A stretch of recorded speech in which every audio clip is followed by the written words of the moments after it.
दोस्तों, क्या आपने कभी ऐसी किताब के बारे में सुना है जो भविष्य की सारी बातें पहले ही बता दे? अगर हाँ, तो भविष्य मालिका का नाम आपके लिए नया नहीं होगा। ये एक ऐसी किताब है जिसके बारे में लोग कहते हैं कि इसमें सैकड़ों साल पहले भविष्य की घटनाओं का जिक्र है। लेकिन सवाल ये है कि क्या ये किताब सचमुच मौजूद है? क्या इसमें लिखी बातें सच हुई हैं? और अगर हाँ, तो ये इतनी रहस्यमयी क्यों है? चलो इस रहस्य को आसान और मजेदार तरीके से खोलते हैं ताकि हर कोई समझ सके भविष्य मालिका क्या है। भविष्य मालिका कोई साधारण किताब नहीं है, बल्कि एक प्राचीन ग्रंथ है जो 15वीं और 16वीं शताब्दी में ओडिशा के मशहूर संत अच्युतानंद दास और उनके 4 साथी संतों ने लिखा था। इन 5 संतों को पंचसखा के नाम से जाना जाता है। ये ग्रंथ उड़िया भाषा में ताड़ के पत्तों पर लिखा गया था, जैसे उस जमाने में किताबें लिखी जाती थीं। इसमें कलयुग के अंत, विश्व युद्ध, प्राकृतिक आपदाओं और भगवान कल्कि के अवतार की भविष्यवाणियां हैं। कहते हैं कि पंचसखाओं ने इसे भगवान जगन्नाथ के निर्देश पर लिखा था।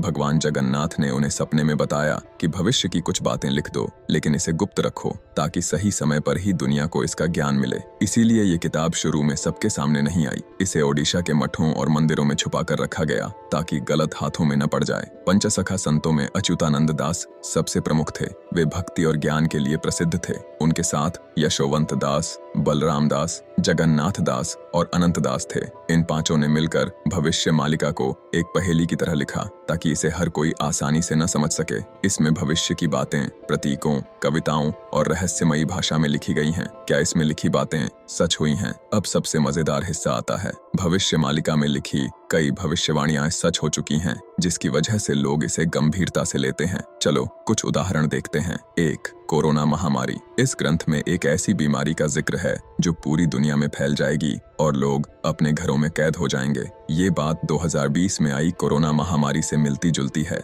2. रूस यूक्रेन युद्ध। इसमें 2 बड़े देशों के बीच युद्ध का उल्लेख है जो हाल के रूस और यूक्रेन के युद्ध से जोड़ा जाता है। इसमें कहा गया था कि एक बड़ा युद्ध होगा जिसमें पूरी दुनिया प्रभावित होगी। 3. जापान में भूकंप। जापान में 2011 में आए बड़े भूकंप का भी इसमें संकेत है। ग्रंथ में लिखा था कि समुद्र के पास की धरती हिलेगी और बहुत नुकसान होगा। 4. जगन्नाथ मंदिर के संकेत। भविष्य मालिका में जगन्नाथ मंदिर से जुड़े कुछ संकेत हैं, जैसे मंदिर के गुंबद से पत्थर गिरना। ये घटना कुछ साल पहले सच में हुई थी, जिसके बाद लोग इस किताब को और गंभीरता से लेने लगे। लोग कहते हैं कि ये ग्रंथ 2022 तक सतयुग की शुरुआत और तीसरे विश्व युद्ध की भविष्यवाणी करता है। इसमें लिखा है कि एक बड़ा युद्ध होगा जिसमें बहुत सारी तबाही होगी, लेकिन उसके बाद सनातन धर्म फिर से स्थापित होगा। ये बातें सुनकर डर भी लगता है और उत्सुकता भी बढ़ती है। क्या ये किताब सचमुच है? हाँ दोस्तों, भविष्य मालिका नाम का ग्रंथ वाकई में मौजूद है, लेकिन इसे समझना इतना आसान नहीं है। ये उड़िया भाषा में लिखा गया है और पहेलियों की तरह है। इसे डिकोड करना केवल विद्वानों के बस की बात है। ओडिशा के कुछ प्राचीन मठों और मंदिरों में इसके ताड़पत्र आज भी सुरक्षित हैं। हाल ही में पंडित काशीनाथ मिश्र ने इसके कुछ हिस्सों का हिंदी में अनुवाद किया है, जिसे भविष्य मालिका पुराण के नाम से प्रकाशित किया गया। इसके 2 खंड 2023 और 2025 में आए हैं। इन किताबों में भविष्य मालिका की भविष्यवाणियों को आसान भाषा में समझाया गया है, लेकिन कुछ लोग इसे नकली मानते हैं। उनका कहना है कि ये सिर्फ किताब बेचने का धंधा है और इसमें लिखी बातें बाद में जोड़ दी गई होंगी। इसके बावजूद ओडिशा में पंचसखा संतों की परंपरा और उनके लेखन को बहुत सम्मान दिया जाता है। वहाँ के लोग मानते हैं कि भविष्य मालिका में लिखी बातें सच्ची हैं, क्योंकि पंचसखा संत भगवान जगन्नाथ के भक्त थे और उनके पास अलौकिक शक्तियां थीं। पर ये ग्रंथ क्यों है? इतना रहस्यमयी भविष्य मालिका को गुप्त रखने की वजह बहुत रोचक है। पंचसखा संतों का मानना था कि अगर लोग समय से पहले भविष्य जान लेंगे तो दुनिया में अराजकता फैल जाएगी, लोग डर जाएंगे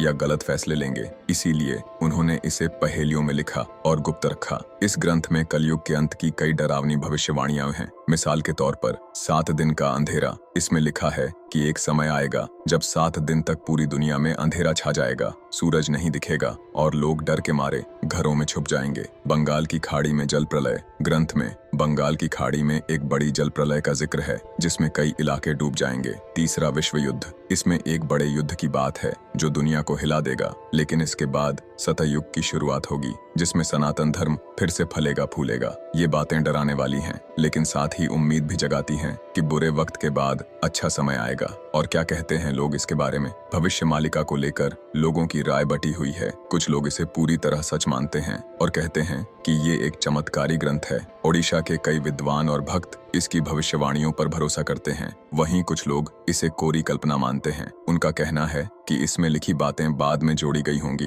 ताकि लोग इसे चमत्कार समझें। लेकिन एक बात तो पक्की है, भविष्य मालिका ने लोगों की उत्सुकता को बढ़ा दिया है। सोशल मीडिया पर इसके बारे में ढेर सारी बातें हो रही हैं। यूट्यूब पर कई वीडियो हैं जो इसकी भविष्यवाणियों को समझाते हैं। लोग इसे पढ़ना चाहते हैं और जानना चाहते हैं कि भविष्य में क्या होने वाला है। तो भविष्य मालिका का सच क्या है? दोस्तों, भविष्य मालिका एक प्राचीन और रहस्यमयी ग्रंथ है जो निश्चित रूप से मौजूद है। ओडिशा की सांस्कृतिक और धार्मिक परंपरा में इसका बड़ा महत्व है। इसकी कई भविष्यवाणियां सच हुई हैं, जैसे कोरोना महामारी और रूस यूक्रेन युद्ध। लेकिन इसे पूरी तरह समझना अभी भी मुश्किल है। अगर आप इसे पढ़ना चाहते हैं तो इसके हिंदी अनुवाद यानी भविष्य मालिका पुराण को देख सकते हैं। ये किताब ऑनलाइन उपलब्ध है। लेकिन एक बात याद रखें, भविष्य जानने से ज्यादा जरूरी है अपने कर्मों पर ध्यान देना। जैसा कि भगवत गीता में श्री कृष्ण ने कहा है, कर्म करो, फल की चिंता मत करो। भविष्य मालिका हमें उत्सुक बनाती है, लेकिन हमारा असली ध्यान अपने वर्तमान और कर्मों पर होना चाहिए। तो क्या आप भविष्य मालिका को पढ़ना चाहेंगे या आप मानते हैं कि भविष्य को रहस्य ही रहने देना चाहिए? अपनी राय जरूर बताइए।